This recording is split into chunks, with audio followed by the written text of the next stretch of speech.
Isa Al-Masih dia bisa menghidupkan orang mati karena diberi mukjizat pada saat itu. Lalu saya tegaskan lagi kepada dosen saya bahwa Isa Al-Masih itu bisa menghidupkan orang mati bukan karena dia diberi mukjizat, tetapi dia sendiri adalah Tuhan yang berinkarnasi menjadi manusia.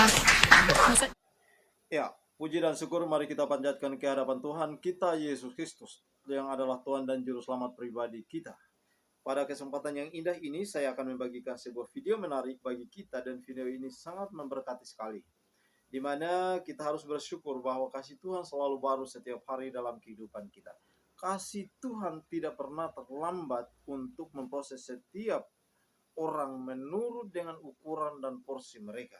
Kali ini kita melihat bahwa beberapa wanita cantik, beberapa muslimah cantik memberikan kesaksian yang sangat luar biasa dan pasti akan memberkati kita semua. Teman-teman, perlu kita tahu bahwa mereka dulunya tidak pernah mengenal siapa Yesus Kristus. Mereka hanya mengenal sebagai Isa Al-Masih. Mereka hanya mengenal sebagai utusan dan sebagai nabi. Namun kemudian mereka mempelajarinya.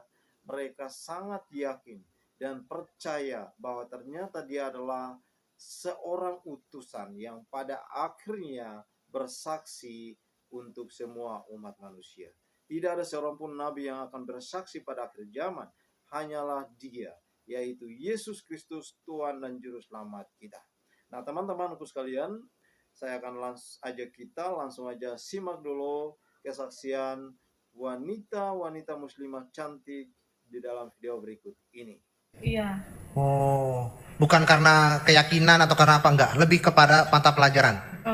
Selain itu sih karena saya kalau bernyanyi lebih suka lagu yang berbahasa Inggris gitu. Oh, ya emang sih jujur ya dulu ya, kita kalau yang nyanyi lagu-lagu berbahasa Inggris lah, berbahasa apa begitu, memang agak gimana gitu.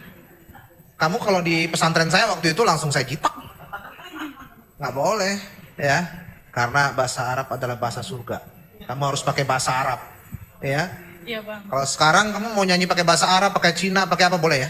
Bebas ya? Bisa bang. Jadi kalau di sekolah yang notabene menerapkan syariat, ya memang nggak boleh pakai bahasa lain. Jadi saya bukan bela yang bully ya. Nggak, pada masa itu ketika saya masih Muslim juga sama, akan berperilaku sama kayak kamu. Tapi kamu nggak ada kekecewaan gitu, nggak ada kan? Tidak bang. Cuman keluar aja dari sekolah gitu ya? Iya. Oh, bagus juga ya. Nggak ada perlawanan tapi ngambil posisi untuk keluar dari sekolah. Iya bang. Nah, ini nih yang ditunggu-tunggu sama rekan-rekan di sini. Ya. Kok bisa kamu terima Tuhan gitu ya?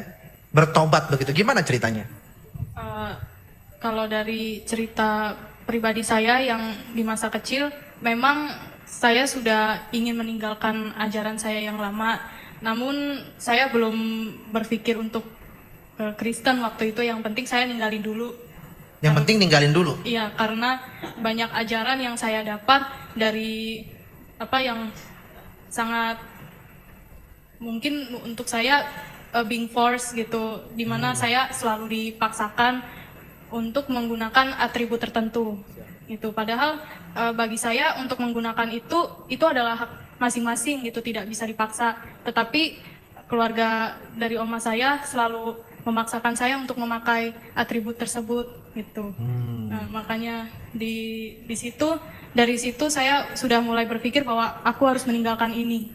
Jadi yang saya tangkap mungkin karena kamu merasa selalu terpaksa melakukan segala sesuatu di agama itu ya? Betul. Oh gitu. Bukan hanya atribut atau memang hanya atribut aja?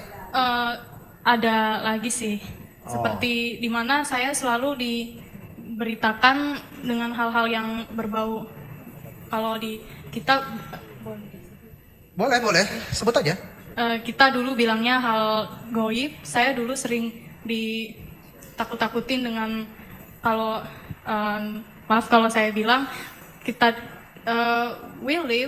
kita hidup itu berdampingan sama mereka yang kita nggak bisa lihat itu.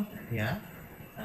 Dan saya awalnya sangat takut dan stres juga, tapi karena saya makin didoktrin pada saat itu dan akhirnya mau nggak mau percaya dan akhirnya ya saya bisa nampak mereka yang sering diceritakan. Oh, gitu. kamu bisa melihat mereka ya? Betul. Bisa melihat mereka ya? Sering Iya. atau jarang-jarang? Nggak terlalu sering juga sih Bang. Tapi sekarang udah enggak? Selama saya ikut Tuhan Yesus sudah tidak pernah ada lagi. Haleluya. Ya. Oke. Nah, jadi merasa terpaksa, merasa kamu takut dan lain sebagainya. Terus ada pencarian. Waktu itu saya belum ada pencarian sih. Belum Bang. ada. Belum. Nah, bagaimana kamu bisa kenal kekristenan? Waktu itu di saat tahun 2020 di mana masa pandemi kita kan memang diharuskan di rumah saja ya Bang. Dan di situ saya melihat tingkah laku oma saya yang Oh. agak berbeda gitu. Omanya ya. Agak berbeda di mana pada saat malam Nggak apa-apa, ngomong aja. pada saat malam memang ada jamnya melakukan ibadah malam dan lalu saya lihat kenapa oma saya tidak. Saya tanya, kok oma nggak ibadah sih itu malam ini? Terus kata oma, mohon maaf ya, tidak ada perintah di Kitabnya. kitab saya yang lama. Lalu setelah saya mendengarkan itu, tapi oma saya memperbolehkan saya, silahkan kalau saya mau melakukan. Tapi saya memilih untuk tidak melakukan karena tidak ada aturannya gitu. Oke. Ya. Jadi karena oma. Awalnya sih. Awalnya karena oma. Lalu apa yang membuat kamu ambil keputusan kamu menjadi seorang Kristen? Karena awalnya itu oma selalu cerita bahwa awalnya sih perbandingan ya antara ajaran Kristen sama ajaran saya yang lama. Dan oma selalu bilang ini intinya aja ya Bang ya. Oma selalu bilang bahwa waktu itu bilangnya kita Isa Al-Masih adalah juru selamat dan siapapun yang mengikut dia akan selamat dan sudah pasti masuk ke surga gitu. Jadi saya memilih ikut Kristen karena saya yakin bahwa Tuhan Yesus adalah yang menyelamatkan saya. Ini nih yang baru datang di sini kosong, Ibu Ana. Ini sini nih, ini tamu kehormatan ini, harus di sini kosong nih Ibu. Ya. Sorry, saya potong dulu. Ada tamu. Iya, nggak apa-apa Bang. Ya, ibaratnya tamu adalah raja. Ya. Oke, lanjut. Jadi kamu lanjut tadi gimana? Iya, bahwa saya mendapatkan kabar bahwa Tuhan Yesus adalah juru selamat dunia dan yang menyelamatkan manusia dari segala dosa dan maut. Jadi saya memilih ikut Tuhan Yesus agar saya selamat. Haleluya. Nah, kamu hanya karena dorongan itu atau memang kamu pernah melihat Tuhan Yesus itu sendiri datangi dalam mimpi atau wujudnya atau bercakap-cakap begitu pernah? Waktu itu jujur ya, saya waktu masih di ajaran saya yang lama, saya pada saat SMA saya sekolah di homeschooling di Kak Seto yang dimana teman-teman saya ini beragam agamanya dan saya lebih banyak bergaul dengan teman saya yang beragama Kristen itu. Dan saya selalu mendengar cerita dari mereka kalau mereka selalu beribadah dan sharing-sharing tentang ajaran agama mereka dan saya waktu itu sempat tertarik karena agama mereka ini maksudnya Kristen itu ajarannya itu menyenangkan dan ibadahnya itu kayaknya seru gitu, nyanyi Damai gitu ya, Iya, sukacita. betul. Gitu ya. Dan saya tidak pernah mendengar dari mereka kalau mereka dipaksa oleh orang tuanya harus memakai atribut tertentu gitu. Hanya saya sendiri pada saat itu. Berarti kamu butuh yang namanya kebebasan. Betul, pada saat itu. Sebelumnya kamu terpenjara oleh aturan, terpenjara oleh mungkin syariat, akidah dan lain sebagainya. Nah, terus Iya. kamu memilih Tuhan Yesus sebagai Tuhan dan Juru Selamat. Betul, karena saya berpikir bahwa saya ini mohon maaf ya Bapak Ibu, saya waktu itu hidup di dalam liar or kebohongan gitu dan saya harus mencari mana Tuhan yang benar gitu. Karena selama ini saya tidak pernah mendapatkan kasih Tuhan di agama saya yang lama gitu. Nah gini, saudara harus tahu Tuhan Yesus itu memerdekakan. Ketika Mesia Zahra ini memilih Yesus Kristus, Isa Al-Masih sebagai Tuhan dan Juru Selamat, maka dia sudah merdeka. Ya, merdeka dari keterikatan, merdeka dari syariat, merdeka dari ikatan belenggu liturgi, keagamaan dan sebagainya.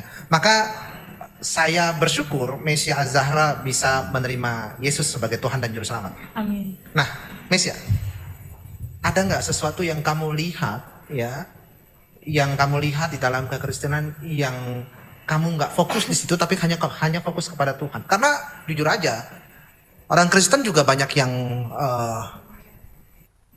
kita nggak bisa jadikan contoh, ya kan? Tapi hanya Tuhan Yesus yang bisa kita jadikan contoh.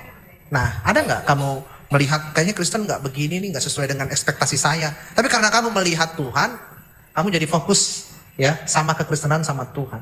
Akhirnya ketika kamu kecewa, kamu nggak balik lagi dan kamu nggak meninggalkan Tuhan. Justru itu yang saya sering lakukan, Bang.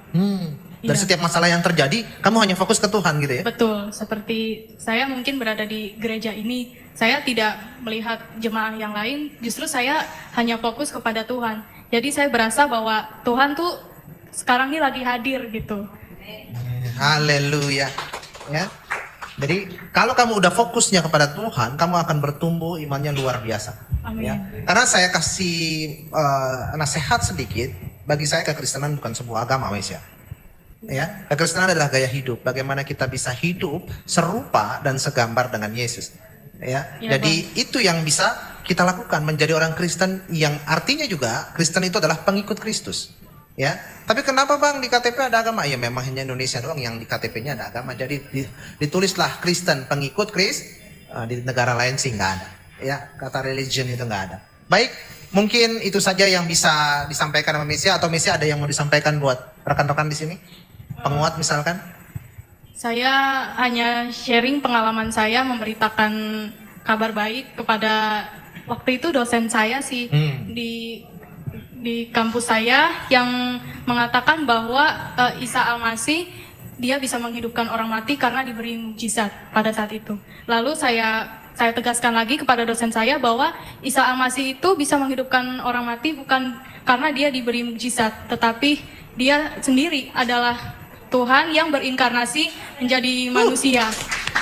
Jadi saya luruskan dosen saya ini, walaupun dosen saya bukan dari Kristen gitu.